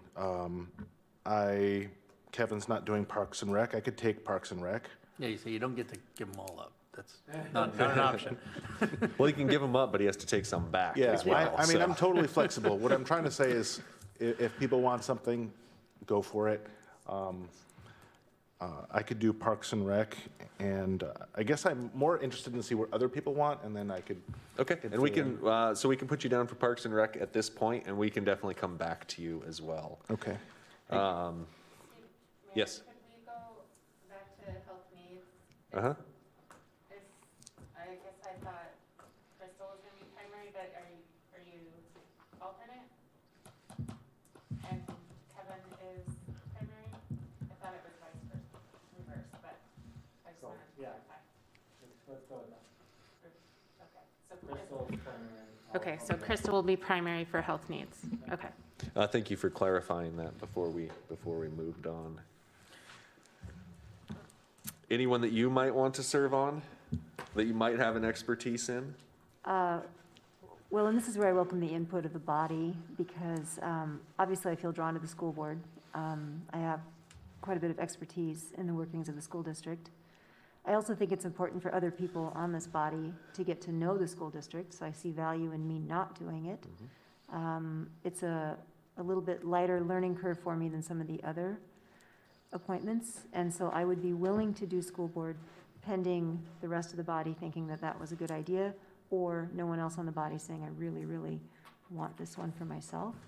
And then I would only add that I'm open to just about anything on here. I think they're all super valuable. I do have restrictions as far as time. Daytime meetings will not work for me, so that doesn't limit that many of them. But I will go where I can best serve, and I kind of defer to a discussion to help figure out where that might be. Okay. Stephen, can I make a suggestion? Yes, please. What if we just went down the list and people raise their hands saying, yeah, I'm interested in that one? You know, that might be a more efficient way to do it than I'm currently doing it, huh? Well, my thoughts are, I'm like fourth to pick or fifth to pick. I kind of know which ones I want. And if each of us take two primary, then, you know, then all the secondaries later, but I know exactly which ones I want to be. And since nobody's taken them yet, I'd like to state those. I don't have strong feelings here. Yeah, sure. Since we've already gone mostly around the room. I would like to continue on LEPC. And, gosh, which other one did I have? Police and Fire, I would continue that. And I could be backup for CEDA, unless somebody else wants it. Okay, I'm thank you. perfectly willing to be backup, continue to be backup for police and fire if nobody else wants to. Okay, and just because I don't want to leave it hanging, is anyone else interested in school board at this time? Or do we have a liaison for that? I could continue to be backup. Backup? If that's what, yeah. Okay, great. And for that one, I'd be offering to be backup as well, not primary. For school So, board? Yeah. Okay. Well, then I would give up my backup and let Ms. Duncan have it. You'll learn that the trick is to avoid the No, because Yeah, then we get to the last person at the I table know. and they have to take everything that is not yet filled in. Yeah. So it's Rebecca and No, Crystal Mr. for Mayor, the if I school could, board. if I could just say, I was hoping for a little more discussion than that. So how about if we finish and then talk about what the best strategy is for school board? Great, We haven't great. heard that If from that makes you Shanice. feel more comfortable, we can definitely do that. Absolutely, thank you. Crystal, was there any ones that you would like to volunteer your time on? My top were health needs, police and fire, and school board. And then within that, historic preservation was also listed. And then STA, but I'm very pleased with the appointment that was already made there, so. Thank you. So you'd be willing to take on historic preservation and then back up to STA? Did Mr. Mosher? Oh, you did. I'm sorry. You did, didn't you? What's that? The The backup to STA? Backup, yeah. It's hard for me to keep It's fine track if, here. if Crystal wants it. I was just trying to make sure, because I feel like we should have a backup for that one, but if you want it, it's I fine. would encourage the two of you to take that. I do have a strong relationship with the tribe, and I like that you guys are willing to step up and fill that, so Yeah, fully okay. supportive of that one. Thank you. Historic preservation, I can absolutely sign up for that one.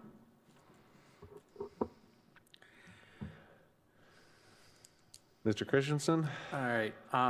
So this last year, I kind of felt guilty because while I had the numbers, I have a large number of ones that don't meet regularly, which is really nice. There's, with both Gary Paxton and the Investment Committee, which I would like to continue doing. They're great ones, but they don't read every month. With that said, I wanted to do planning and zoning. It's been a long time since I've done it, and it's probably my turn. And if that's the case, then that's pretty much going to be it for me. If you want me to do that, because that's one that is a lot of meetings. Yeah, there's twice a month for that one. Yeah, I know. And I'd be happy to serve as backup for you. Okay. Yeah, I've avoided that one for a few years now, and it's not my, it's one that, it's very, very important, but like I said, there's a lot of meetings. Okay, thank you for that. As the Gary Paxton Industrial Park Board is still open, did you take that one as a primary? Yeah, as I say, I'd like to continue with Gary Paxton and the Investment Committee both. And Investment Committee, understood. And that's- Thank you for taking that as primary. I will back you up again on that one. Especially considering what's going on with the haul out, and I've been in part of the working group and everything. I want to try and stay. Mr. Mayor, Yes. has anyone taken CETA yet? As a backup, but not a primary. As a backup. So Nobody's there's taken only backup. primary. I can be primary if there's no primary. For CETA? Yeah. Thank you. So we're getting down to where school, there hasn't really been a discussion still for school board, but Mr. Mayor, I should have asked to speak first. Yeah, so that leaves us, let's get library and then tree and landscape, and And I then we wanted can. to offer library. I've served on that commission, and I value it very much, so Okay. happy to do that. one. Library, and then that leaves us, the same as the school board, isn't it? First Wednesday, you're right. Thank you for noticing that.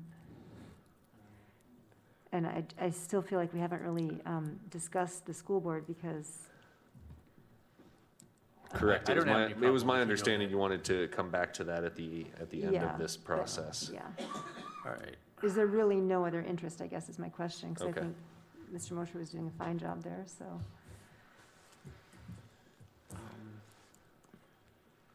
So the only other one we don't have manned is tree and landscape, which is the second Wednesday. I thought somebody took that. No. Happy to do it. Happy to do it. Library and tree and Well, landscape. if I take the library, then I'm not school board. So tree and landscape, Well- perfect. I'll do library. Okay, I was gonna say, I've been the library liaison, and I gotta say, that's one of the most pleasant ones to be on, because you get to, and so, thank you for Valerie for doing that, but it's really, it's one of the more fun ones, at least. And you had potentially said tree and landscape. Does the 5 PM Yep, that work? works. Okay, I want to make sure that works with the schedule.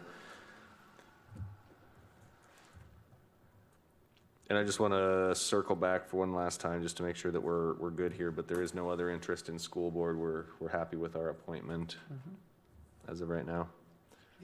So I think Rebecca's wanting some, clarification and support.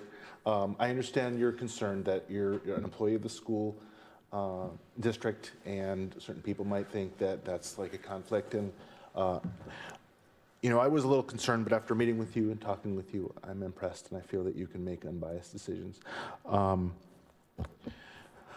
And so I understand your concern about being on the school board as liaison.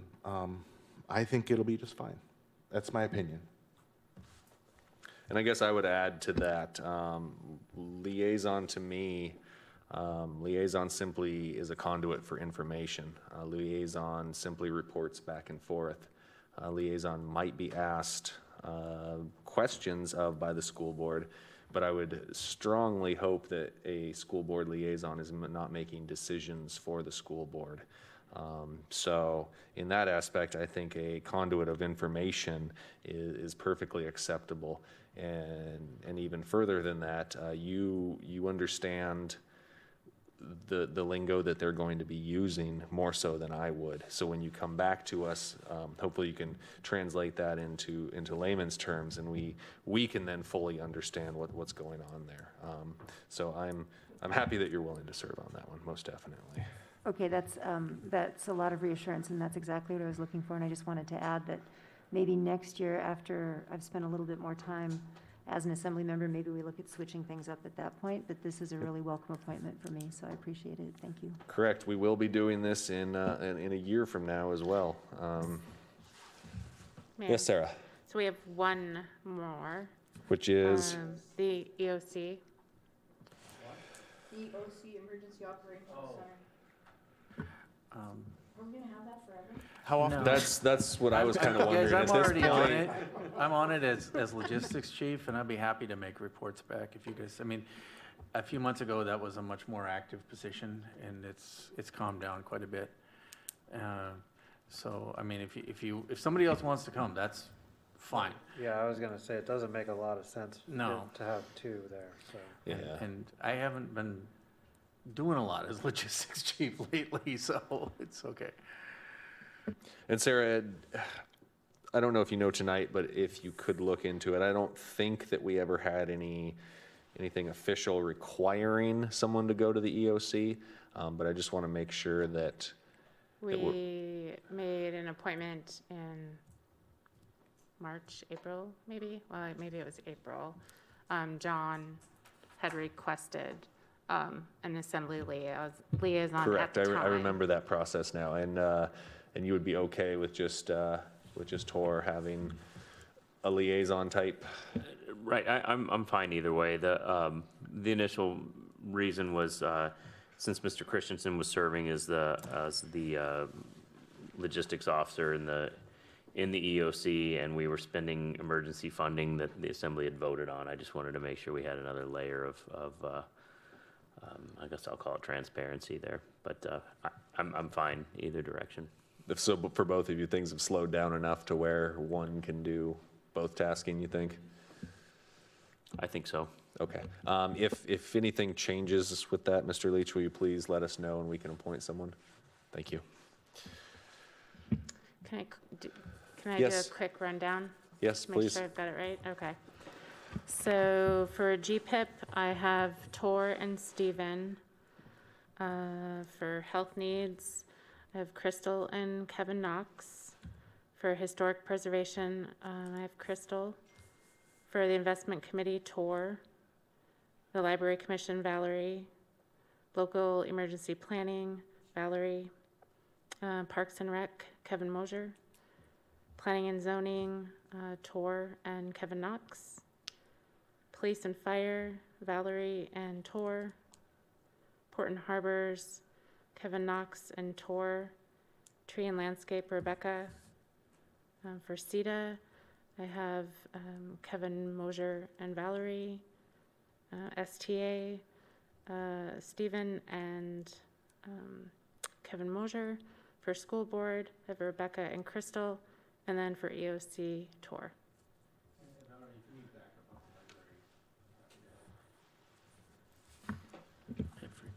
Sarah, did you catch that one? Thank you.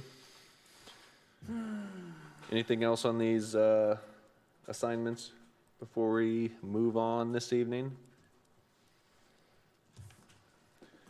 All right, great. So that brings us to persons to be heard. This is public participation for any item on or off tonight's agenda, not to exceed 3 minutes. Is there anyone from the public who would like to speak? Please. Do I need to go over there? Or? No. Okay, so I'm going to speak at persons to be heard.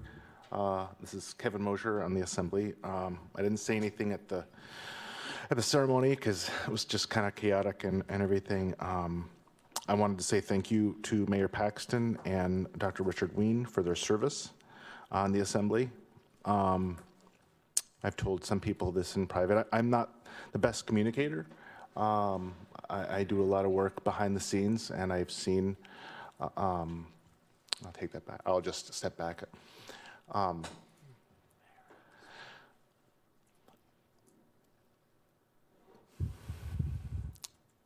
So when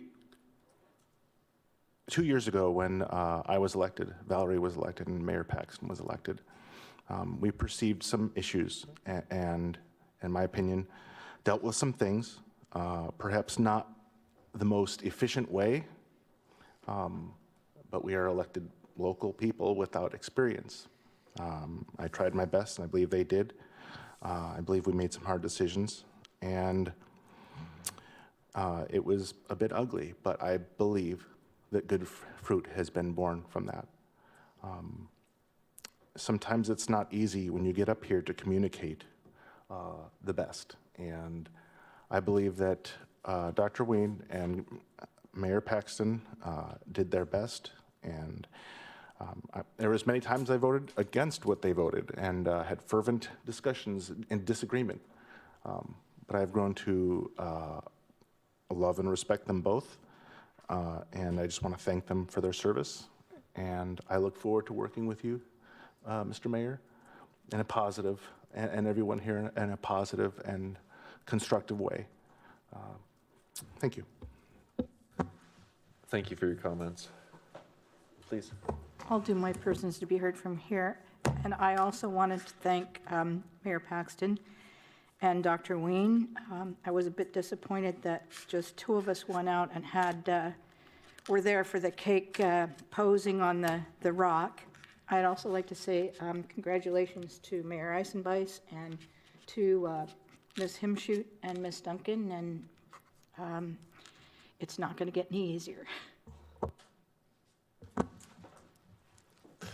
Thank you. I would echo that. I mean, welcome, and I'm going to miss, it's going to be, Pax and I went way back, and I'm going to miss having him around, and believe it or not, I'm going to miss having Dr. Ween next to me too. So it's going to be different, but it was a good, I think we got a lot done in the last year. Any other public comment? All right, seeing none, we'll move on to reports. That begins with the mayor's report. Don't really have much to report, but I just want to thank the Assembly for bearing with me as I get my feet underneath me.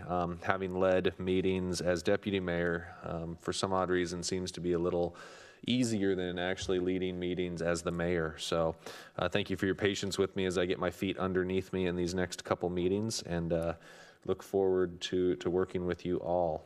Moving on to the administrator. Thank you, Mr. Mayor. Kind of a sensitive topic here, but this is something I brought to the Assembly in, I want to say it was early March before the pandemic kicked off. And one of the things that was very obvious is there's a lot of debt owed to the city, and nobody ever wants to be evil tax collector here.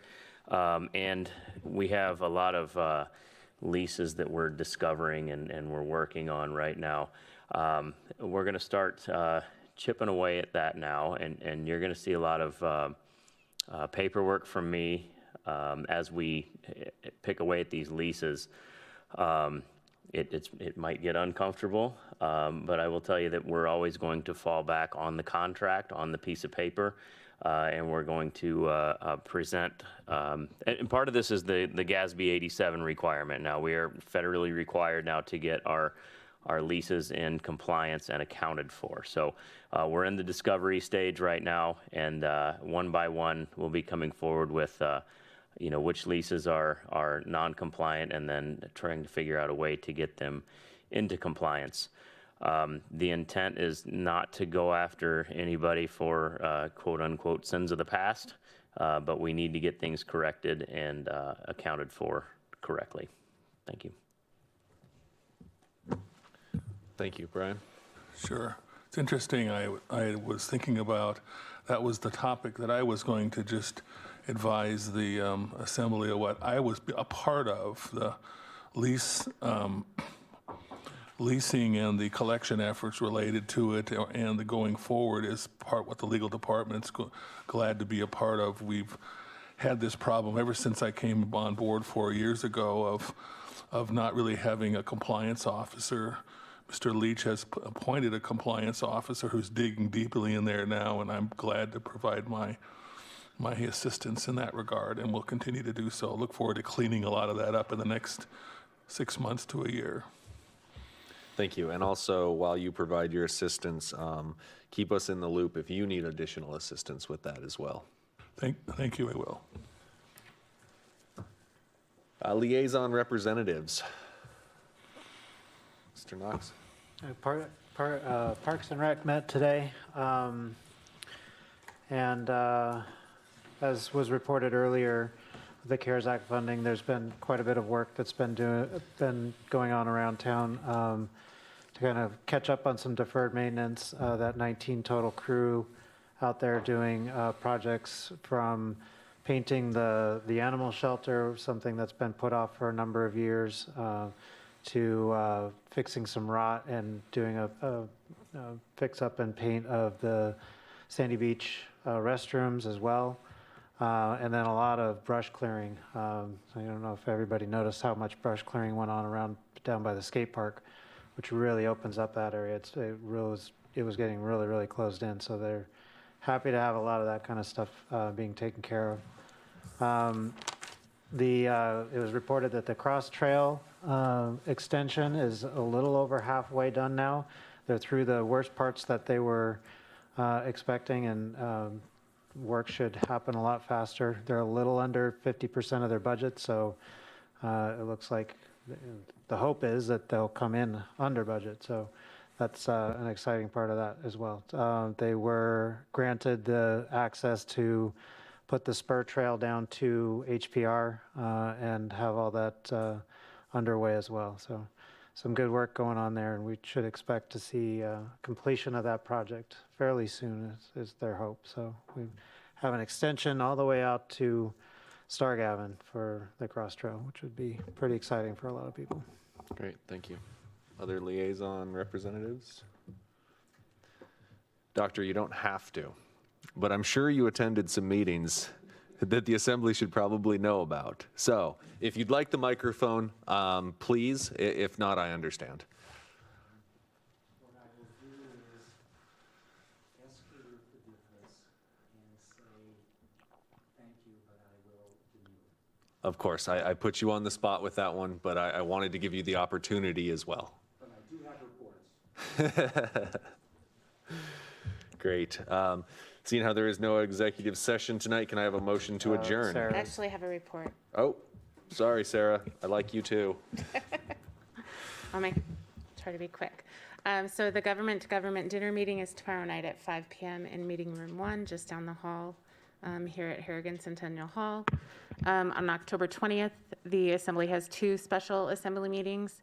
The first one is at 5. It's a quarterly evaluation for our administrator, John Leach.